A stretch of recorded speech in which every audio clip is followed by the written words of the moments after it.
And how was French training? Well, obviously crappy. I had to learn about how to do self-care. I had to learn about things that people seem to know about now. When they come fresh out of school, I get, the staff, I see words about millennials and so on, but they have so much wisdom to share on just saying, no, I'm out here now. Or, I'm going to take a breather, I'm going to go for a walk. And it's like, what are you doing? Oh, right, yeah, that's what we're supposed to do. The only consistency in my story, apart from the Martin story, is that I quote Willie Nelson. Only once today, though, you're in luck. And I'm looking at my notes. I can't read them. If you ever knew me, my handwriting is so bad. One time I gave a talk, and the DG gave me a lovely pen afterward, and it's somewhere. She said, maybe this will help. It won't. In grade 4, I was the first person to be able to use a pen, and in grade 6, they tried to make me use a pencil and write with my left hand, because it must be better.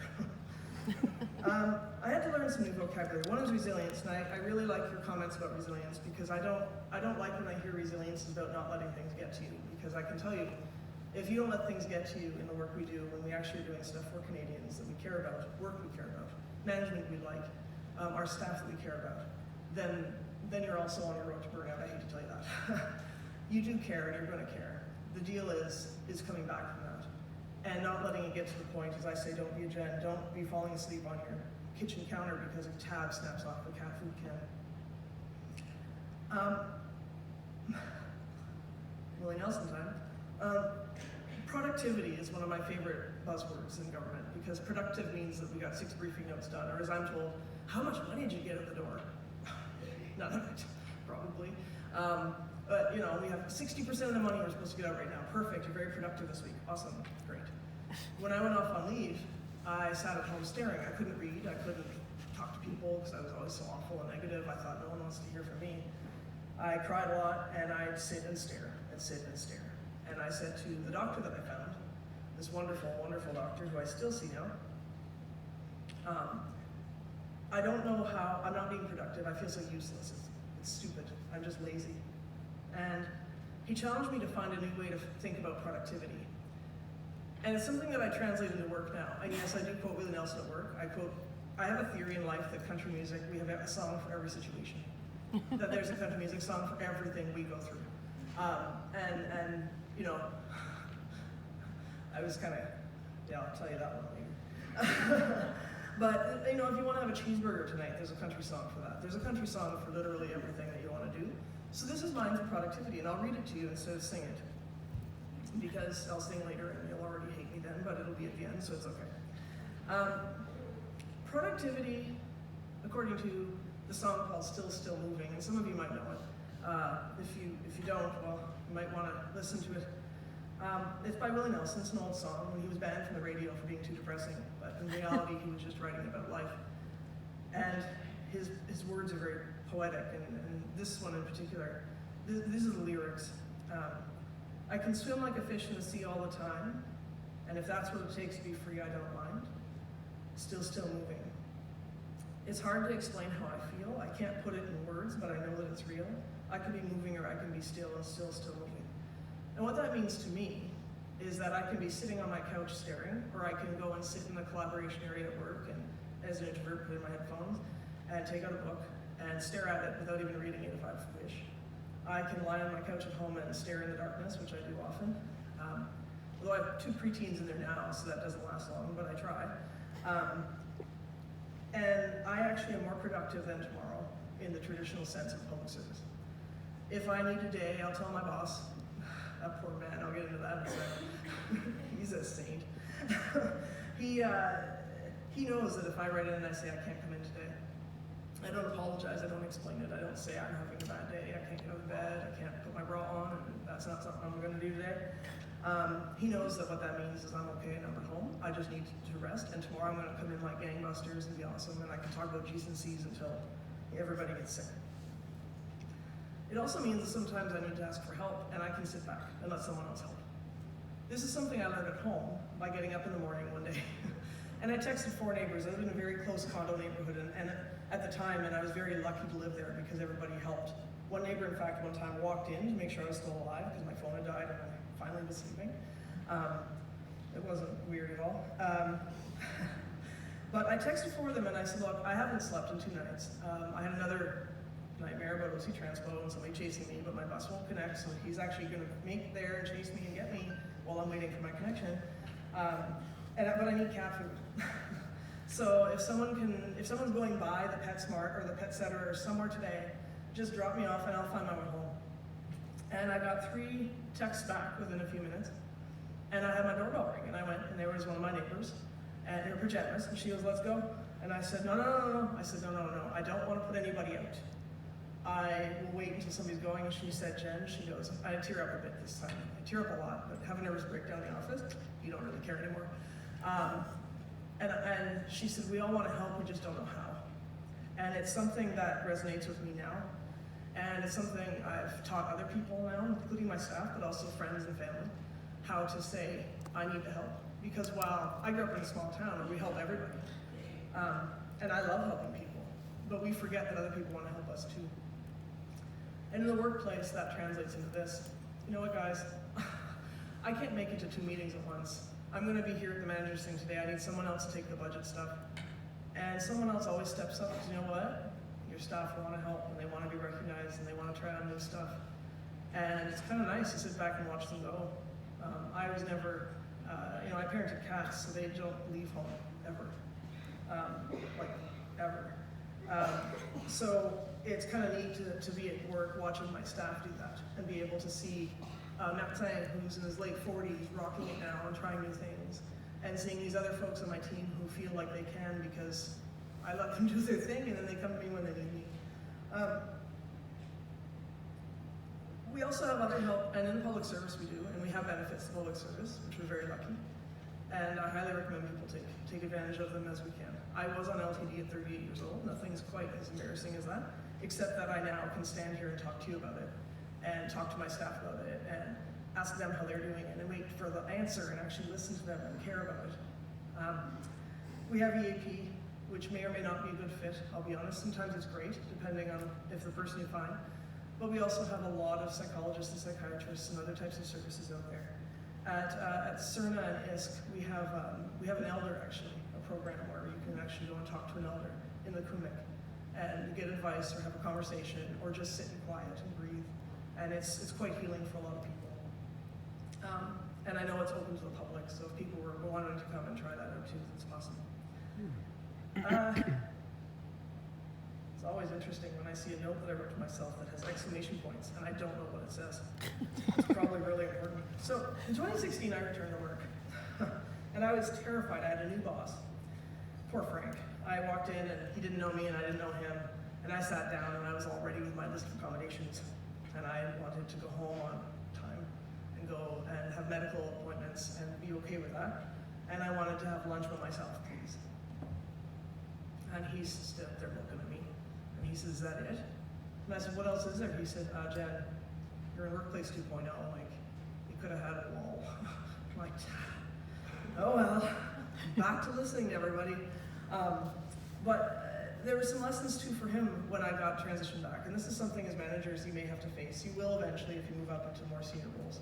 Transitioning people back from mental health leave or from any kind of sick leave. When people come back from having a baby, or having surgery, or having something else that we can relate to easily and that isn't scary, or we've seen people have it. We get them gifts. We get excited to have them back. We contact them all the time. We write them letters, emails, and we welcome them back. And when you come back after you've had a nervous breakdown, you're plunked in a cubicle and you are left there. And sometimes people will come by and say hi. I got lucky because I had my 2 senior guys who've been with me forever, and they wouldn't leave me alone. But what I'd ask my DG later is that next time this happens, if he could have a conversation with everyone who would have known this person at the time, and say to them, like, this person's coming back. If you want to talk to them and see how they're doing, ask them. It's their choice to answer you or not. If you're uncomfortable when I say it's been a really tough 2 years, I'm really anxious being here, and I feel like I want to throw up, then just say hello. That's it. It's okay. You don't want to talk about my depression, or you might feel like it might trigger you. I get it. It's okay. But it's up to me or you to decide what that line is. And you set the line by saying hello. Oh, I hope you have a great day. That's it. Perfect. Thank you. But when you ask people how your vacation was or how your French leave was or something, it hurts a lot because it makes you feel like you were forgotten completely when you're gone. Now, I had lived alone at the time.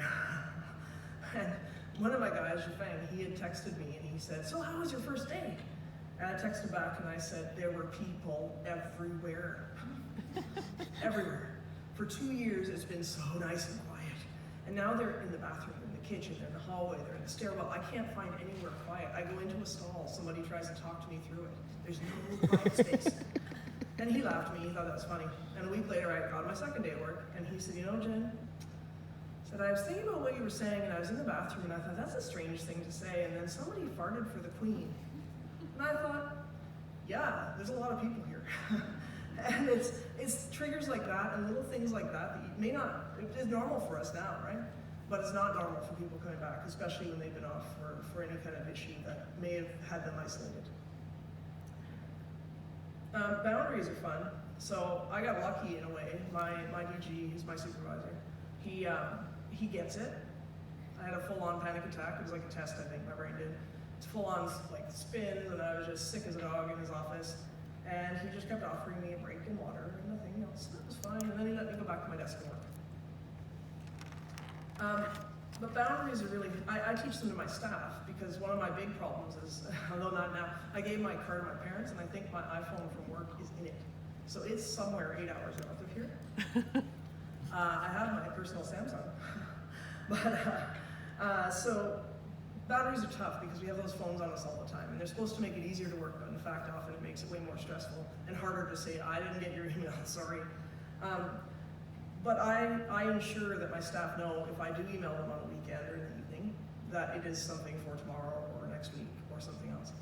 My boss does that, and I'm lucky I can use him as an example.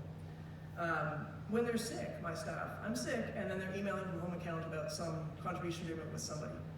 I email them and I say, "Then you're not sick, you're either sick or you're not sick." They're like, get off the line. And they do, and they're actually quite happy with that. They laugh at me because I always make a deal about it the next day, like, "Come on, like, were you really sick?" And they were sick. But it's a matter of them also understanding when I'm sick, the boundary is there too. I'm your manager, but I'm also human. Nice. I do a bunch of random things now that scares people, but again, I was in a glass building, glass office, literally glass boardroom, having a nervous breakdown in front of 100 people for a month and a half. Nothing really embarrasses me now. So I do these weird things in the office that my staff sometimes get shocked by, but they realize it actually works. I have this habit of complimenting a random person on the elevator who I don't know every day. And sometimes it's challenging. I was at D&D in Canada recently and I was on the elevator with 4 people all wearing camouflage head to toe. So I was like, I don't know how your camo pants coordinate. Well, I don't know.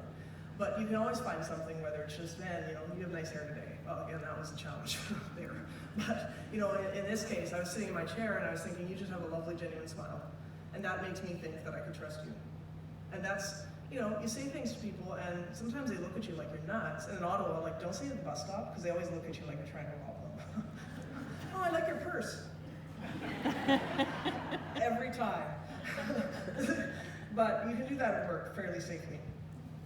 You can high-five someone random, and it's actually kind of fun to do. And again, I'm crazy, it's on paper, it's written down about me. You don't say it, because then you're in trouble. But you can walk up to somebody in your floor that you kind of know and say, "Hey, hey, it's been a good day, eh?" And they always go, "Okay." But I guarantee you're going to see a little tweak in their brain chemistry. One of my favorite things to do, and this is where you all get to talk to each other for 35 seconds. I will sometimes stand up in my office and I'll say things like, "Hey, what did you do with your kids this weekend?" Or, "Show me the most recent picture of your dog." That's when you know the cat people, because they're like, "No, this is my cat. This is better than a dog. I know I'm one of them." But I want you to kind of look at somebody at your table, and if you don't want to, that's fine. I'm an introvert, I get it. And just say whatever song's in your head at this very moment. Just take a second. Shake It Off by Taylor Swift. I don't even have a song in my head.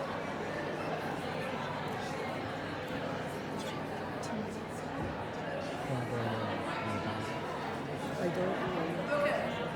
Okay, so who wants to volunteer? You don't have to. Nobody can volunteer. Either way, you're going to get to hear me sing. So, anybody have one they want to mention? Sinking. Yes? Good one. I like that one. Yes, you may stay.